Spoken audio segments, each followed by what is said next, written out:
Hello ladies and gentlemen, I'm Protomario, and when I heard about this story, I was a bit skeptical and confused. Really, I had an instant opinion of what the F, but then I looked into it and I found out a few things. So, Nintendo apparently teamed up with Playboy to kind of cross-promote Bayonetta 2.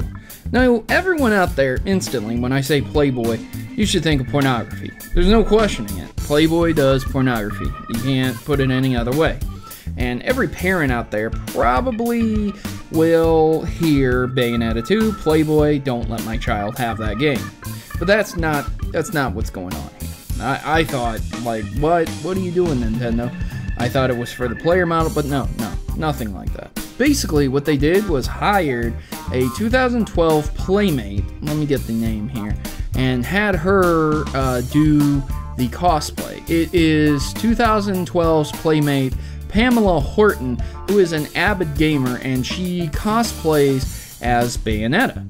And in her cosplay shoots, she looks very nice. She's obviously an attractive woman to make Playmate of the year, and basically in this cosplay, she just poses in different poses. Obviously, most of them are sexually suggestive in ways, but many of them are actually her just holding up guns and acting like she's shooting and things like that. Many things that, you know, Bayonetta does. She does the cosplay very well, obviously due to Nintendo wanting it to look more realistic, and only one photo in the shoot somewhat looks a bit bad, but there's almost no nudity whatsoever. So this makes me wonder why Nintendo even bothered. Like, I understand you want a hot woman to cosplay your player model to attract more attention, but it does raise the question, like, does it matter? Did it have to be Playboy? No, it didn't, but why would they do that? And obviously, it's probably to get the name out there, to have a high-powered model out there and do things like that, but I'm not exactly sure why they would choose this path. So, at any rate, it's a bit perplexing why they did this. And, you know, I guess it's to appeal to a more adult audience, but why? You know?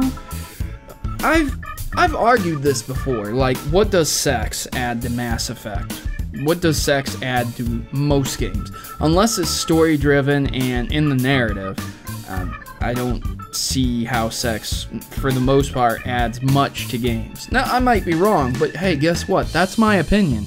So you can sit here and say, well, sex does this, sex does that, and yeah, that might be your opinion. But hey, I grew up on games like Pac-Man and Mario, and I really don't think sex adds that much to those type of games.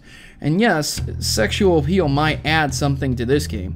I am in no way saying that there shouldn't be a empowered woman being the heroine of the role. That's awesome. I'm glad, man. We need more characters like Samus playing the empowering role of a woman, destroying hordes upon hordes of enemies. That's just sick and awesome. I love it. And Metroid is one of my favorite series of all time. There's no questioning that. However, just why the model? Why the Playmate? Why Playboy? It's like you go from one extreme, the family-friendly butterflies and things like that, to the other extreme, TeknoAXE. Just like, why?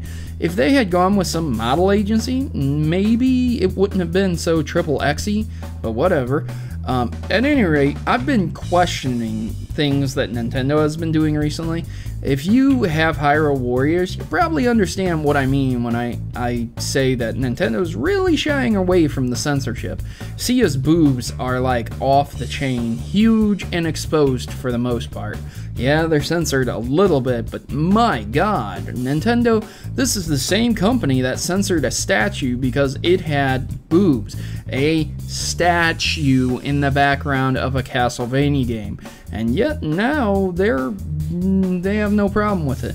Yes, as long as it's not in the game, we'll just have the pornography model posing outside of the game. So it's very perplexing to think why this stuff is happening.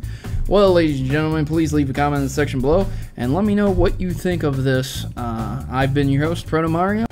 Thanks for watching my video, and please consider joining the Maverick Rebellion today. Together, my subscribers are more than just people. We are Mavericks who desire to change the gaming stereotypes and bring a better sense of community to YouTube. Individually, we can accomplish so much, but united, we can change how the world views gaming. Please consider joining our cause and subscribe today, and you'll be part of something bigger. You'll be part of an army and part of a rebellion against injustice. Mavericks unite. I am Protomario, and I approve this message.